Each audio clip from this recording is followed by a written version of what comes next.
pourquoi commencer à parler de l'absolu, puisque chacun ici va forcément avoir ses pensées qui vont se tourner vers l'absolu qui ne l'est pas ou pas encore.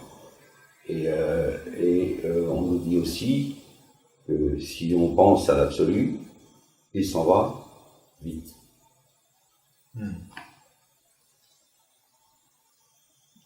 Alors, la première question que je pourrais te poser, c'est est-ce que le fait de ne pas en parler fait qu'il est là?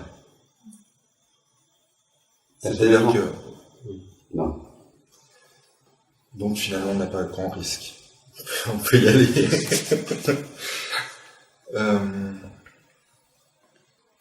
Le fait de parler de l'absolu, tel que l'on le fait maintenant, c'est pas d'essayer de comprendre l'absolu. C'est de comprendre, de vivre le mécanisme qui permet de reconnaître l'absolu, non pas d'y accéder puisqu'on y est déjà. Donc par quel mécanisme je peux reconnaître l'absolu? Qu'est-ce que je peux faire, entre guillemets, même s'il n'y a rien à faire, qui va permettre de reconnaître l'absolu? Et là, la première chose importante, c'est que pour reconnaître l'absolu, pour reconnaître il faut reconnaître le voile qui empêche d'accéder à l'absolu. Et ça, on peut en parler plein, parce que le voile qui empêche d'accéder à l'absolu, on le connaît bien, bien, bien. Tellement bien que on a l'impression que c'est nous-mêmes. D'où ce qui a été partagé par Vidi, le principe de la réfutation. Puisque, en gros, ce qu'on croit bien connaître, ça ne nous mène pas à l'absolu, et c'est pas ce qu'on est. Alors pourquoi en reparler aujourd'hui? Parce qu'aujourd'hui, on va essayer d'aborder le sujet de manière différente. Qu'est-ce qui fait que si on n'a pas reconnu l'absolu rapidement, pourquoi faut-il s'arrêter? Simplement parce que si la technique de la réfutation a été commencée, mise en place, et que l'absolu n'a pas été reconnu, ça signifie que la personnalité a mis en place un système pour contrer la reconnaissance de l'absolu, que le mental est en train de récupérer les sujets abordés pour faire grossir l'ego, mais pas pour reconnaître l'absolu. Ça signifie qu'il y a un moment où on est en train d'entrer dans nourrir l'ego plutôt que de nourrir la reconnaissance de l'absolu. Voilà pourquoi il faut changer de stratégie tout le temps. Donc, ce qui va permettre de reconnaître l'absolu, ça c'est un point fondamental, c'est qu'on va changer le positionnement de la conscience. Si la conscience est focalisée sur la méditation, sur un objet de la méditation, sur le soi, il faut qu'on la décroche, quitte à la mettre au sein de la personnalité, pour qu'il y ait un mouvement de la conscience et que ce mouvement de la conscience, on puisse le reconnaître. Et à ce moment-là, on pourra reconnaître la conscience. Et si on reconnaît la conscience, alors on peut reconnaître la inconscience.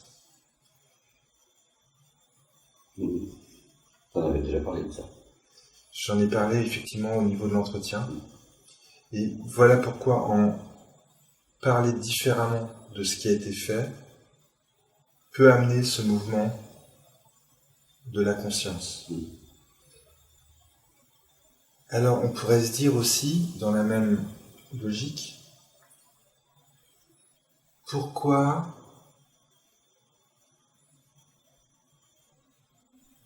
vu que il y a l'absolu, pourquoi avoir des messages concernant l'ascension?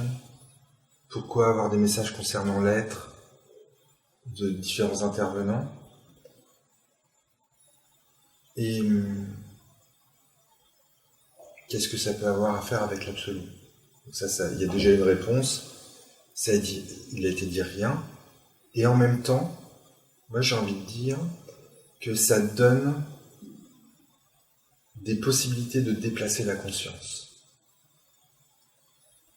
Parce que si à un moment donné,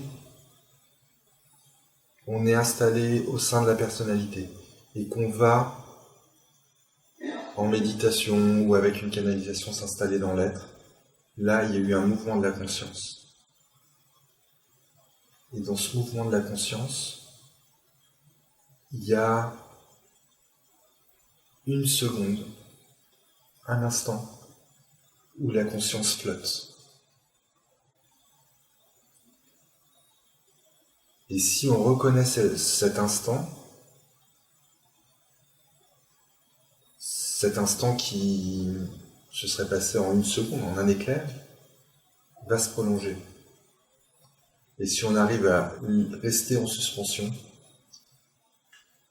on va reconnaître l'absolu.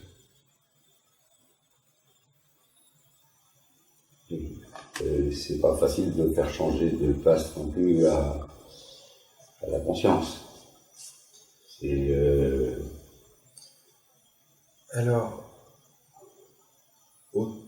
si on reste au sein de la personnalité, effectivement, c'est pas facile. Mais à partir du moment où on médite, à partir du moment où on vit les vibrations, dans les canalisations, par exemple, ou d'autres supports, qu'on vit une fusion, enfin la vibration avec des cristaux, une fusion avec un arbre, là il y a eu un mouvement de la conscience qu'on reconnaît pas parce que à ce moment-là on se dit ouais, je suis en communion avec l'arbre par exemple. Mais qu'est-ce qui s'est passé à ce moment-là? La conscience est allée rencontrer la conscience de l'arbre et communier avec la conscience de l'arbre.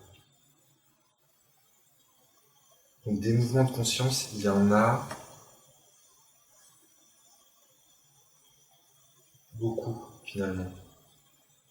Sauf que on n'est pas habitué à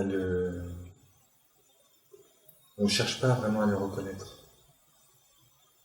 Et puis il y a toujours le mental qui vient dévier la route, justement au moment où c'était peut-être en train de basculer. C'est surtout la conscience qui fait le travail. C'est-à-dire que la conscience, elle va se décoller de la personnalité pour aller se coller, par exemple, au niveau de la conscience de l'âme. C'est-à-dire qu'elle se décolle pour se recoller aussitôt. Ce qui fait qu'il y a quand même un temps très très limité pour aller reconnaître la conscience. Et en plus, on est habitué à reconnaître ce qui est vécu à travers la conscience. Donc là, on a un petit problème parce que on va essayer d'utiliser la conscience pour reconnaître la conscience, et là, ça va pas être possible. Ce terme de la conscience, il est utilisé sans arrêt.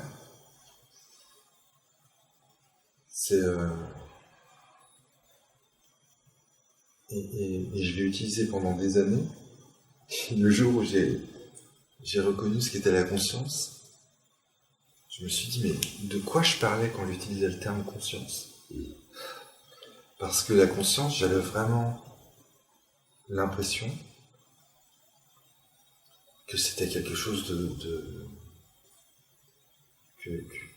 qu'être au sein de la conscience, il y a plein d'enseignements qui semblaient dire que c'était le summum. Donc, de quoi je parlais quand je parlais de la conscience à l'époque, je ne sais pas. En tout cas, j'étais surpris de découvrir que la conscience, c'était une glu. Ça fait, ça vient s'accrocher à la personnalité et hop, du coup, je suis David. Ça va se coller sur le soi. Et ok, donc là, je suis.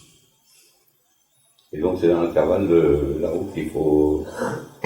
Dans l'intervalle entre les deux, il y a un moment où la conscience flotte, puisqu'en fait, il y a un moment où elle lâche la personnalité, pour aller coller au soi, pour aller coller à autre chose. Et pour toi, comment ça s'est passé, justement, la vision pure de la conscience?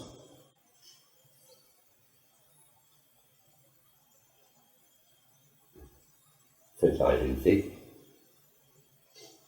Comment ça s'est passé? C'est-à-dire comment... Dans cet intervalle-là. J'ai juste d'abord ressenti un flottement. J'ai juste senti que il y avait quelque chose en suspension.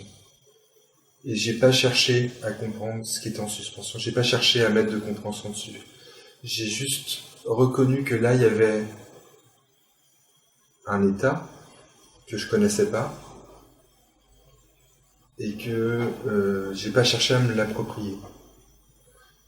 Donc, juste pour conserver la suspension et progressivement, en fait,